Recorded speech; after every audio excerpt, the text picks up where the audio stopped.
स्वागत आपका। भारत के और उत्तर प्रदेश के विकास के लिए आप लार्जेस्ट अपोजिशन है, आपका कोई विजन है? हमने तो काम करके दिखाया है। उत्तर प्रदेश में जो भी रास्ता विकास का भारतीय जनता पार्टी थोड़ा बहुत फॉलो कर पाई है, वो वही काम है जो अखिलेश यादव जी ने शुरू किए थे। चाहे इंफ्रास्ट्रक्चर का मामला हो, पावर जनरेशन कुछ किया नहीं, बेईमानी, भ्रष्टाचार, अभी बुंदेलखंड टूटा था, अभी गोरखपुर लिंक एक्सप्रेस टूट गया, और प्रधानमंत्री से उद्घाटन करा लेते हैं। इन जो औद्योगिक विकास का विभाग है उसमें जो रिश्वतखोरी के आरोप हैं वो सब आईएएस अधिकारी नहीं पकड़े जा रहे, हत्या कराने वाले आईपीएस नहीं पकड़े जा रहे, आराम से चल रहा है, कुटुंब परिवार चला रहा है। इसलिए थोड़ा बहुत नाराज होके। कुटुंब परिवार ये क्या है?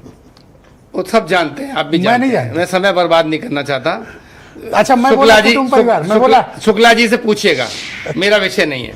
बहुत सारे सवाल मेरे लिए आ गए हैं तो मुझे बताना पड़ेगा। हाँ प्लीज बोलिए। नेताजी भोले व्यक्ति थे, क्योंकि जिसने अयोध्या में गोली चलाई वो राम मंदिर ट्रस्ट का अध्यक्ष है। कौन था वो आईएएस अधिकारी? पूछिए शुक्ला जी से, उस समय जिसके आदेश से गोली चली थी। तो नेताजी हत्यारे थे, जो गोली के चलाने का आदेश दे रहा था वो तो राम मंदिर ट्रस्ट का अध्यक्ष है। तो नेताजी भोले तो थे ही, जो सारा आरोप अपनी छाती पे ले रहे हैं। और जिसने गोली चलाने का आदेश दिया वो इनके सर पे बैठा है। परमिशन लेते होंगे नमस्ते करने के लिए भगवान श्री राम से ये लोग। एक दूसरी बात, भ्रष्टाचार का तो कोई पूरे प्रदेश में बोलबाला है, कोई वो रोकने टोकने वाला नहीं है। कुछ बातें ऐसी हैं जो आपसे छूट गई। हम लोगों ने ये कहा था विजन की बात तो तब करना, पहले जो वादे किए तो उनकी बात तो कर लो। जो आपने किया उस पर क्या किया? आपने जितने वादे किए थे, नोटबंदी, काला धन, विश्वविद्यालय का में आरक्षित पद, आरक्षण, सामाजिक न्याय, अरे भाई नेता विरोधी दल को ने जब ये मुद्दा उठाया कि गोरखपुर में मेरे साथ मेरा अपमान किया गया, आपके दल के लोगों ने मेरा रास्ता रोका, मेरी गाड़ी को पीटा पूर्व प्रोग्राम होने के बाद, तो मुख्यमंत्री ने कहा कि वो तो आप थे इसलिए वापस आ गए, कोई और होता तो उसकी और भी खातिर होती। मुख्यमंत्री ने तो उनको मुर्गा कहा। क्या किया आप? नहीं सुनिए, हम क्या करेंगे, वो तो प्रदेश की जनता मुर्गा कहा। सुनिए, सदन के अंदर बहुमत, भारतीय जनता पार्टी का सदन के अंदर बहुमत है। उस बहुमत में आप हल्ला करके कुछ भी कहलवा लें अपने पीछे विधायक बिठा के, जनता सुनती है। पहली बार किसी मुख्यमंत्री ने सदन के अंदर मारपीट और इंतजाम और उसका धमकी दी। एक दूसरी बात, जब सुरेश खन्ना जी नाम बताने लगे फतेहपुर में आरोपियों के, उनकी जाति, धर्म और पार्टी के आधार पे, मुख्यमंत्री ने कहा कोई जरूरत नहीं नाम बताने की, क्लिपिंग निकाल लीजिए, उनके नाम हैं। मुख्यमंत्री ने क्या जरूरत है?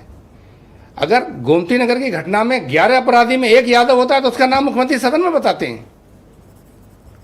और यहां अब आते हैं क्वेश्चन। सुनिए, रुक जाइए, मैं पूरी बात सर 10 सेकंड कंप्लीट करो फिर सवाल। हाँ, फिर इसके बाद बात आती है कि जो और बातें आप पूछ रहे हैं, माननीय मंत्री जी ने सवाल किया, सदन के अंदर भी किया, यहां भी किया, तो मैं उनकी राय, इसमें अपनी राय मिला देना चाहता हूं निषाद जी के साथ। हाँ, मिल गए हो क्या? मैं कह रहा हूं, हम सुन लीजिए, गंभीर, मुस्कुराइए मत, गंभीर प्रश्न है ये। पहले ये कहें कि 2001 में हत्या हुई, उस समय उत्तर प्रदेश में राजनाथ सिंह की सरकार थी, दिल्ली में अटल जी की सरकार थी।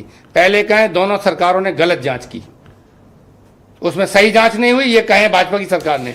दूसरी बात कहें सीबीआई जांच होनी चाहिए, कहें मैं इनकी आवाज में आवाज मिला रहा हूं कि सीबीआई जांच। अब मेरा पहला सवाल है, जांच होनी चाहिए, और अगर जांच नहीं हो पाती है ओके तो आप मंत्री मुझे एक बात बताएं, मंत्री पद से आप मुझे बताएं कि पूजा पाल को आपने तब आपकी पार्टी ने नहीं निकाला जब राज्यसभा में चुनावों के दौरान उन्होंने क्रॉस वोटिंग की, खुल के वो दूसरे पक्ष के साथ रहे, आज क्यों निकाला? आधा सवाल का जवाब आपने दे दिया, आधा सवाल आपने दे आज दिया। क्यों निकाला? हाँ, बता रहे हैं।